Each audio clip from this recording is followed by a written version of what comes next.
रामायण के बाद आखिर शूर्पणखा कहाँ गई? क्या मक्का मदीना को बसाने वाली शूर्पणखा ही थी? क्या शूर्पणखा ही सभी मुसलमानों की वंशज है? रामायण तो आप सभी ने देखी होगी और सुनी भी होगी, लेकिन एक खास सवाल जो आज भी सबके जहन में उठता है कि रामायण में रावण के वध के बाद उसकी बहन शूर्पणखा आखिर कहाँ गई? इस खास रहस्य से पर्दा इसी वीडियो में उठाएंगे, तो इस वीडियो को अंत तक जरूर देखिएगा। दोस्तों नमस्कार, स्वागत है आपका हमारे चैनल पर एक बार फिर से। अगर ऐसे ही वीडियोस आगे भी देखते रहना चाहते हैं तो हमारे चैनल को सब्सक्राइब करके पास वाले बेल आइकन को भी दबा लें। दोस्तों हम सब जानते हैं कि रामायण में सभी राक्षसों का वध हुआ था और विभीषण के साथ ही उसके साथियों को लंका सौंपी गई थी, लेकिन शूर्पणखा का वध क्यों नहीं हुआ? उसकी नाक काट दी गई थी, उसके बाद वो कहाँ गई? इसका जिक्र रामायण में क्यों नहीं मिलता?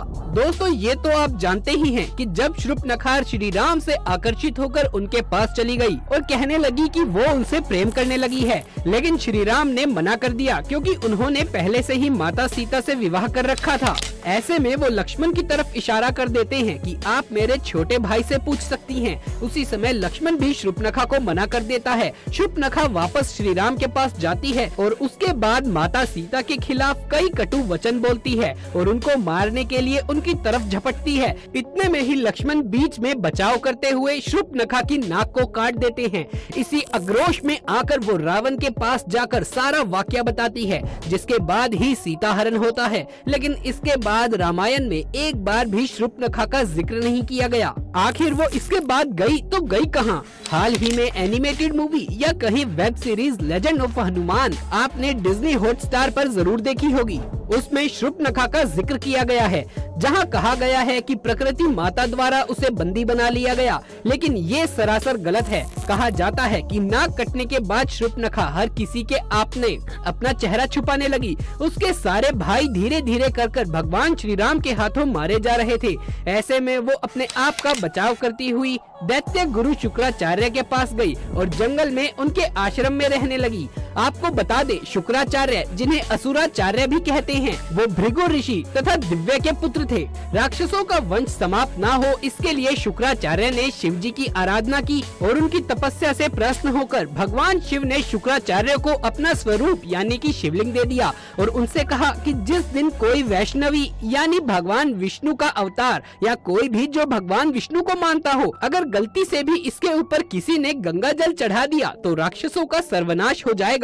और उस शिवलिंग को शुक्राचार्य ने वैष्णव अर्थात हिंदुओं से दूर रेगिस्तान में स्थापित किया। जी हाँ दोस्तों, आपने सही समझा, इस समय उसे ही मक्का मदीना कहा जाता है। आपने YouTube पर बहुत सी थ्योरीज में सुना होगा कि मक्केश्वर महादेव मंदिर को पूर्व काल में बनाया गया था, जो दरअसल वही शिवलिंग है जो शिवजी ने दैत्य गुरु शुक्राचार्य को दिया था। शिवलिंग के बचाव का कार्य किसी और को नहीं बल्कि शूर्पणखा को ही दिया गया था। उस समय शूर्पणखा हमेशा चेहरा ढककर रखती थी। धीरे धीरे उसने कई सारे बच्चों को जन्म दिया। वही बच्चे आज उसकी इसी परंपरा को निभा रहे हैं। जी हाँ, सभी मुसलमान लोग आपने देखा होगा कि बुर्के पहनकर रखते हैं। उसके पीछे का कारण यही है।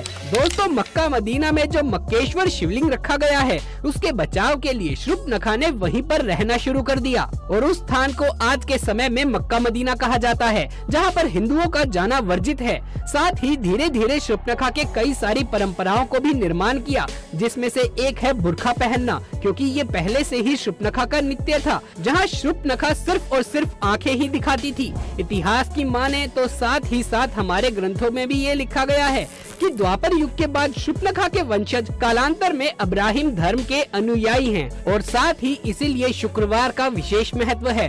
दोस्तों इस विषय पर आपका क्या मानना है? क्या जितने भी मुसलमान लोग हैं शूर्पणखा उन्हीं के वंशज थी, जहां पर किसी भी हिंदू धर्म के लोग या फिर कोई भी हिंदू प्रवेश नहीं कर सकता?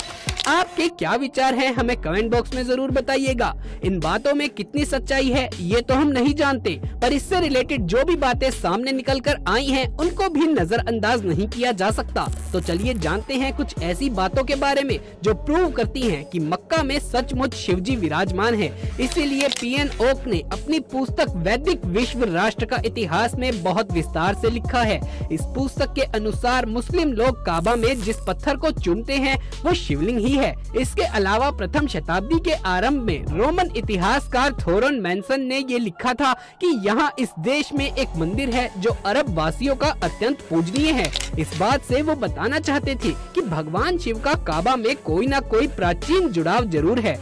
दोस्तों, पंडित विकांतिश द्वारा लिखी ग्रंथ अवतार चरित्र के युद्ध कांड प्रकरण में मक्केश्वर शिवलिंग का उल्लेख किया गया है। इससे भी स्पष्ट होता है कि मक्केश्वर शिवलिंग स्पष्ट रूप से कहीं न कहीं अवश्य मौजूद है, लेकिन कहां, इस विषय में आपको कोई जानकारी कहीं से नहीं प्राप्त होगी। इसमें वर्णित कथा के अनुसार लंका का राजा रावण, जो कि बहुत ही बड़ा शिव भक्त था, उसने अमर होने के लिए वरदान स्वरूप शिव जी के एक बड़े से शिवलिंग को प्राप्त किया, जिसे लेकर वो लंका ले जा रहा था। और शिवलिंग काफी भारी था, इसीलिए रास्ते में उसने सोचा थोड़ा विश्राम कर लूं और इसने शिवलिंग को जमीन पर रख दिया। विश्राम करने के बाद जब रावण ने शिवलिंग उठाने की कोशिश की तो वो शिवलिंग नहीं उठ पाया, जिस कारण दैत्य और शूर्पणखा उस जगह ही उस शिवलिंग की पूजा करने लगे। दोस्तों, कहा जाता है कि वो जगह मक्का ही थी जहां रावण ने शिवलिंग को रखा था।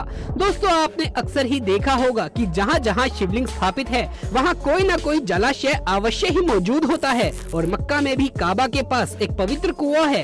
हज करने के लिए आए मुसलमान इस जल को गंगा जल की तरह ही अपने साथ लेकर जाते हैं, जिसे मुसलमान लोग जमजम के पानी के नाम से पुकारते हैं।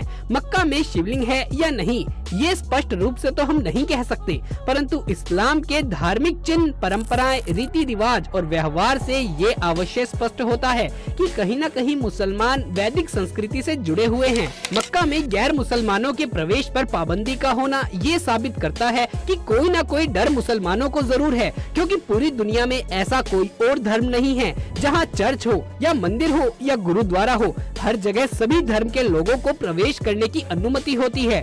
दोस्तों, क्या आपके दिमाग में कभी ये सवाल आया है कि मक्का के ऊपर काले रंग का ये कपड़ा क्यों रखा जाता है? चलिए इसके बारे में भी जानते हैं। दोस्तों, ये काला रंग संपूर्ण राक्षस जाति का प्रतीक माना गया है और साथ ही किसी भी हिंदू को ये ना पता चल जाए कि इस्लाम के अनुयायी भी हमारी तरह ही शिव जी की पूजा करते हैं या इसमें आस्था रखते हैं। इसीलिए काबा पर काला कपड़ा रखा जाता है और काबा को काले रंग से ढकने की परंपरा इसलिए ही निभाई जाती है क्योंकि शूर्पणखा यानी कि इस्लाम की देवी, वो भी रामायण काल और उसके बाद अपने मुंह को काले रंग से कपड़े से ही ढकती थी। और आज भी शूर्पणखा के वंश की महिलाएं भी काले रंग के बुरखे को ही पहनती हैं। मुसलमानों का शुक्रवार के दिन जुम्मा भी शुक्राचार्य के नाम की शुरुआती अंक्तियों को लेकर बनाया जाता है, जो कि बहुत ही चर्चित है।